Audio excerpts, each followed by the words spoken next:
सबसे पहले 2 चम्मच तेल डालेंगे, फिर इसमें ऑल स्पाइसेस डालेंगे सारा, थोड़ी देर तक भून लेंगे और फिर इसमें प्याज डालेंगे, पतला लंबा लंबा कटा हुआ। प्याज को गोल्डन ब्राउन होने तक भूनेंगे और फिर इसमें टमाटर डाल देंगे, पतला पतला छोटा छोटा कटा हुआ। इसको भी थोड़ा देर तक भून लेंगे और फिर इसमें ऐड करेंगे 15 से 20 काजू। फिर इसमें ऐड करेंगे 1.5 चम्मच नमक लगभग स्वाद अनुसार। फिर इसको थोड़ा ढक देंगे और 5 मिनट बाद फिर खोल के इसको चलाएंगे थोड़ा देर तक।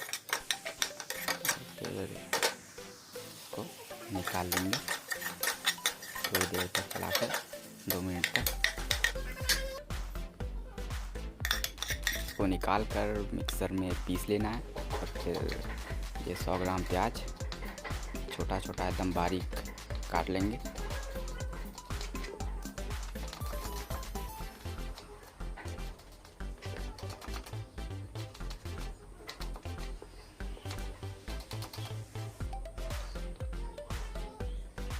फिर इसमें आधा शिमला मिर्च डालेंगे और ये 300 ग्राम पनीर बड़े बड़े पीसेस काट लेंगे।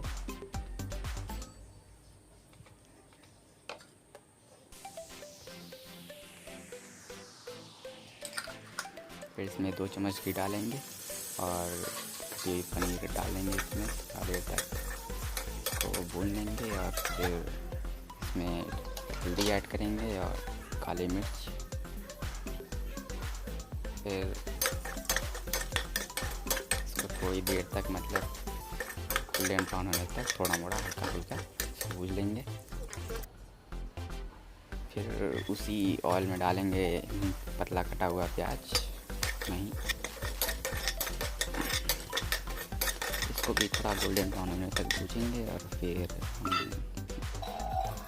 मसाले का पाउडर तैयार करेंगे, जिसमें डालेंगे 2 चम्मच धनिया पाउडर, आधा चम्मच हल्दी, आधा चम्मच जीरा पाउडर और 1 चम्मच कश्मीरी लाल मिर्च। और इन सब में थोड़ा पानी मिला के इसको मिक्स कर लेंगे अच्छे से, ताकि मसाला जले नहीं डालते वक्त। अपनी कढ़ाई में डालेंगे शिमला मिर्च, ये रहा पिसा हुआ टमाटर। ये मसाला इसमें डाल देंगे, इसको थोड़ा चलाएंगे, डाल के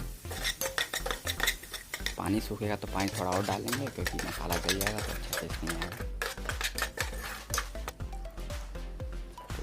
ये सब पकने के बाद उसमें ये हमारा पिसा हुआ प्याज टमाटर का पेस्ट डाल देंगे और फिर इसमें ऐड करेंगे खोआ।